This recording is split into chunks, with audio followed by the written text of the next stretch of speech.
ഇതാണ് വർക്കിംഗ് മാപ്പ് അഥവാ ചാർട്ട്. നമ്മൾ ആഗ്രഹിച്ച സുദിനം സമാഗതമായിരിക്കുന്നു. വന്നണഞ്ഞൂന്ന് ഇതാണ് സഹകരണ ബാങ്ക്. ഈ ബ്രാഞ്ചിലേക്ക് ആവശ്യമായ പണം ഹെഡ് ഓഫീസിൽ നിന്നും വിത്ഡ്രോ ചെയ്യാൻ 2 പേർ പോകും. പറയുന്ന മുഴുവൻ കേട്ടേച്ച് പോടോ. ക്ലർക്കും അറ്റൻഡറുമാണ് പോകുന്നതെങ്കിൽ 3 ലക്ഷവും, ഒരു ഓഫീസറും അറ്റൻഡറും ആണെങ്കിൽ 5 ലക്ഷം വരെ ഹെഡ് ഓഫീസിൽ നിന്നും വിത്ഡ്രോ ചെയ്യാമെന്നാണ് ബാങ്ക് നിയമം. നീ പിന്തുടരുമ്പോൾ ഒരു കാര്യം പ്രത്യേകം ശ്രദ്ധിക്കണം. ഓരോ ചുവടും കരുതലോടുകൂടി വേണം വെക്കാൻ.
അയ്യോ പറ്റിച്ചോ, ഇത് സ്വർണ്ണമല്ല പിത്തളയാ.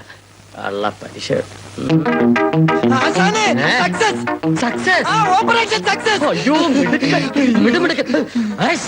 താടി. നീ എന്റെ ശിഷ്യൻ തന്നെയാണടാ മകനെ. ബ്രദറെ ഈനാശന്തോ, ഞാൻ നിന്നെ ഒരുപാട് വേദനിപ്പിച്ചിട്ടുണ്ട്, വിഷമിപ്പിച്ചിട്ടുണ്ട്. അതിനുവേണ്ടി നിന്റെ ഉണക്ക കാല് പിടിച്ചു.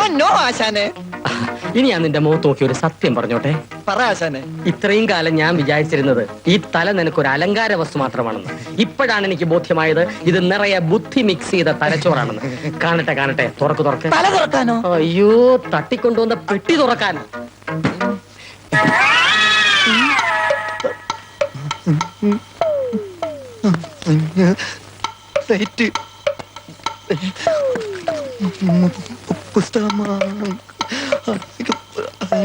പെൻസില്, ചോക്ലേറ്റ്, ഉപ്പുമായോ,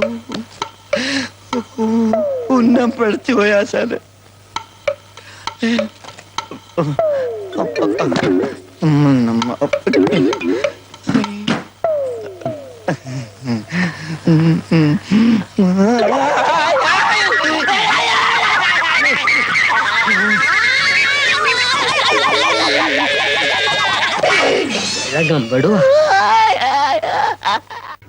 പക്ഷെ തിണ്ടൽക്കർ എത്ര ചാൻസാ കൊടുത്തത്? വൺ ഡേ ആവുമ്പോ അങ്ങനെയല്ലേ പറ്റൂ. അത് ശരിയാ, ഒരു ബാഡ് ബോളിന് വേണ്ടി എത്ര നേരം വെയിറ്റ് ചെയ്യാ. മാത്രമല്ല ഇത്രയും കൺസിസ്റ്റൻസി വേറെ ആരും കാണിച്ചതില്ലല്ലോ. നിന്റെ ക്യാമ്പിളി പോലും കാണിച്ചിട്ടില്ല കേട്ടോ. ഹലോ, ഇതെങ്ങനെ ഈ വഴിക്ക്? പാടില്ലേ? പാടുണ്ട്. ഞാൻ ഈ വഴിക്ക് പ്രതീക്ഷിച്ചില്ല. ഞാനൊരു ഫ്രണ്ടിനെ കണ്ടിട്ട് വരികയാണേ. വീട് ഇവിടെ അടുത്താണോ? അതിരിക്കട്ടെ, അന്ന് നാട്ടിൽ വെച്ച് കണ്ടപ്പോ SI ആണെന്ന് എന്നോട് കള്ളം പറഞ്ഞത് എന്തിനായിരുന്നു? അതൊരു തമാശ. പിന്നെ SI ടെസ്റ്റ് എഴുതിയിട്ടുണ്ടല്ലോ, ഏത് നിമിഷവും SI ആവും. അപ്പൊ കോളേജിന്റെ മുമ്പിൽ വെച്ച് SI ആയിട്ട് അഭിനയിച്ചതോ? കോളേജിൽ ഞാൻ നാടകങ്ങൾ അഭിനയിക്കാറുണ്ടല്ലോ, അതുപോലൊരു അഭിനയം. എങ്ങനെ ഉണ്ടായിരുന്നു? അഭിനയം ഇഷ്ടപ്പെട്ടോ? നമുക്ക് പോവാം. എനിക്ക് അഞ്ജുവിനോട് തനിച്ചൊന്ന് സംസാരിക്കണം എന്നുണ്ടായിരുന്നു. പോലീസുകാരന് ആളൊരു ചുറ്റിക്കളിക്കാരനാണെന്ന് തോന്നുന്നു.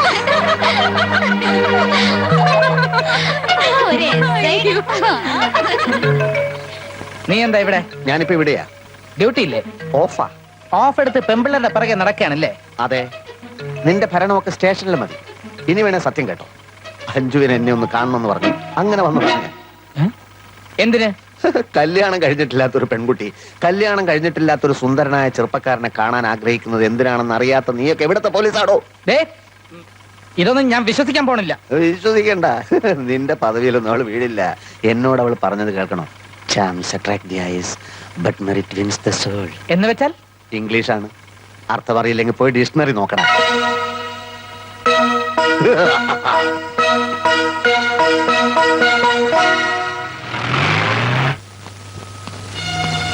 ഓഹോ, അപ്പൊ ഇത്രയും നാൾ എന്നെ വഞ്ചിക്കായിരുന്നല്ലേ? വഞ്ചിക്കയോ? ഒന്നും പറയണ്ട. പ്രേമവും പരിചയം പുതുക്കലും ഒക്കെ പട്ടാപ്പകല് പൊതുവഴി വെച്ച് തന്നെ വേണോ? പബ്ലിക് റോഡിൽ ആൾക്കാർ കാണുമെന്നുള്ള വിചാരം പോലും ഇല്ലാതെ ആ കോൺസ്റ്റബിളുമായിട്ട് എന്താ ഒരു തമാശ? ഭാഗ്യേട്ടൻ എന്തൊക്കെയാ പറയണേ? ദേ, എന്നെ വെറും മണ്ടനാക്കരുത് നീ. എന്താ ഇവിടെ രണ്ടുപേരും കൂടെ ബഹളം? എനിക്കൊന്നും അറിയില്ല. ഭാഗ്യേട്ടൻ വന്ന് എന്തൊക്കെയോ പിച്ചും പേയും പറയാ. എന്താണ് നിനക്ക്? ചോര കുഞ്ഞ് പെണ്ണാണെന്ന് അറിഞ്ഞ അന്ന് രാത്രി മുതുമുത്തച്ഛന്മാർക്ക് കൊടുത്ത വാക്ക് അമ്മായി മറന്നുപോയോ? അതൊക്കെ ഇപ്പോഴെന്തിനാ വിളിച്ചു കൂവുന്നത്? ഇനിയും വിളിച്ചു കൂവില്ലെങ്കിൽ കുറുക്കന് വെച്ചത് കുറുനരി കൊണ്ടുപോകും. നീ ഇങ്ങനെ ശല്യം ചെയ്യാതെ അവിടെ നിന്ന് പഠിച്ചോട്ടെ. തൽക്കാലം എന്റെ ചന്ദ്രമതി അമ്മായി ഒന്ന് അകത്തേക്ക് പോയേ. എനിക്ക് അഞ്ജുവിനോട് 5 മിനിറ്റ് പേഴ്സണലായിട്ട് സംസാരിക്കാനുണ്ട്. അകത്ത് പോകാൻ. ഉം. ഈ എന്നെ ഓർമ്മയുണ്ടോ? എന്താ ഇങ്ങനെയൊക്കെ ചോദിക്കണേ? ഇല്ല, നീ മറന്നു. പണ്ട് നീ എന്റെ ബാല്യകാല സഖിയായിരുന്നപ്പോ നിനക്കിഷ്ടപ്പെട്ട മാമ്പഴം പറിച്ചു തരാൻ വേണ്ടി മൂവണ്ട മാവിന്റെ മേലെ കയറി കൊമ്പൊടിഞ്ഞ് താഴെ വീണ കഥയോർത്ത് നിനക്ക് പൊട്ടിച്ചിരിക്കാൻ ഇപ്പൊ പറ്റില്ല. തുമ്പിയെ പിടിച്ചെന്നതും മണ്ണപ്പം ചുട്ടെന്നതും ഒക്കെ നീ മറന്നു. കടമിഴി കോണിൽ കടാക്ഷമൊളിപ്പിച്ചു വെച്ച് ഇംഗ്ലീഷിൽ നീ അവനോട് എന്താ പറഞ്ഞത്? ഇംഗ്ലീഷിലോ? അതെ, ഇംഗ്ലീഷിൽ. ഒന്ന് വിളിക്കാൻ നോക്കണ്ട. Charms attract the eyes, but merit wins the soul. എന്താണ് അതിന്റെ അർത്ഥം എന്നറിയോ? അറിയാമോന്ന്? എനിക്കറിയില്ല. ഞാൻ പറഞ്ഞുതരാം. പുറമോടി കണ്ണുകളെ ആകർഷിക്കുന്നു, പക്ഷേ ഗുണമേന്മ ആത്മാവിനെ കീഴടക്കുന്നു. ചേർത്ര വേടാതിനെ ഇംഗ്ലീഷിൽ കാണാതെ പഠിച്ചു വന്ന് പഠിക്കുന്ന പണിനെ ശല്യം ചെയ്യുന്നോടാ. അമ്മാവൻ ഞാൻ പറഞ്ഞല്ല, അത് പിന്നെ നിന്റെ അച്ഛൻ പറഞ്ഞാണോ? ചത്തു എന്റെ അച്ഛനെ കുറിച്ചൊന്നും നീ പറയുന്നത്. ഇവിടെ വാടാ, ഞാൻ പറഞ്ഞത് ഇവിടെ വാടാ. എടാ, പരിയാരം മെഡിക്കൽ കോളേജിലെ ഒരു MBBS സീറ്റിന് എത്ര ലക്ഷം ചോദിക്കുന്നറിയോ? അത് ഉണ്ടാക്കാൻ പെടാപ്പാട് പെടുമ്പോഴേ അവന്റെ ഒടുക്കത്തെ ഒരു ഇംഗ്ലീഷ് പ്രേമം. ചോരക്കുഞ്ഞ് പെണ്ണാണെന്ന് അറിഞ്ഞ അന്ന് രാത്രി മുതുമുത്തച്ഛന്മാർക്ക് മിണ്ടിപ്പോരുത്. അമ്മാവൻ ഒരു കാര്യം മനസ്സിലാക്കണം. 47 കോൺസ്റ്റബിൾമാർ മത്സരിച്ച് സല്യൂട്ട് ചെയ്യുന്ന ഒരു SIയോടാണ് അമ്മാവൻ ഇത്തരത്തിൽ ഇൻഡീസെന്റ് ആയിട്ട് പെരുമാറുന്നത്. പോടാ. ഏ? എടാ, നീ എങ്ങനെ SI ആയെന്ന് എനിക്കല്ലേ അറിയൂ.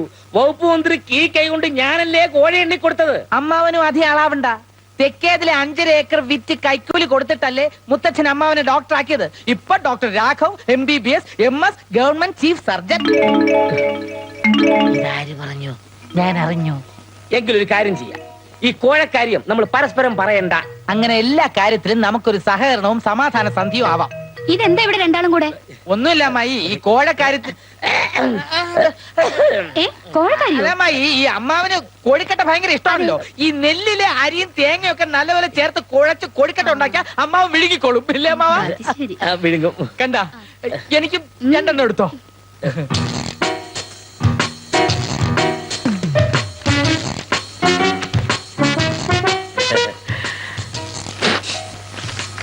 ഇതെന്താ ഡിസൈൻ ലെറ്ററോ? രാജിക്കത്താണോന്ന്? തലയില്ലാത്ത തന്നോട് ഇത് എന്താണെന്ന് പറഞ്ഞാൽ മനസ്സിലായില്ല. കടിക്കുന്ന പട്ടിക്ക് എന്തിനാ ആശാനെ തല? അയ്യോ, കടിക്കണ്ട. ഈ പട്ടി ഒന്ന് കുരച്ചു കണ്ടാ മതിയായിരുന്നു. എടാ പുല്ല, നീ കള്ളന്മാർക്ക് അവമാനമാണടാ. ഇനി ഞാൻ തന്നെ നേരിട്ട് രംഗത്തിറങ്ങിയാലേ പറ്റൂ. നീ ഇത് കണ്ടോ? എന്റെ കൂർമ്മ ബുദ്ധിയിൽ വിളഞ്ഞ വിത്താണിത്. എന്നാ പാഴാക്കി കളയാതെ എവിടെയെങ്കിലും കൊണ്ട് വിതച്ചൂടെ? അതേടാ, പറ്റിയ സ്ഥലത്ത് തന്നെ വിതയ്ക്കുകയും ചെയ്യും. താമസിയാതെ ഇതിന്റെ ഫലം നമ്മൾ കൊയ്യും. കൊയ്യാന്നോ? ആ, ഞം ഞം ഞം. ആ, ഞണ്ണാന്ന്. ആ. വായടക്കെ പണിയെടുക്ക്.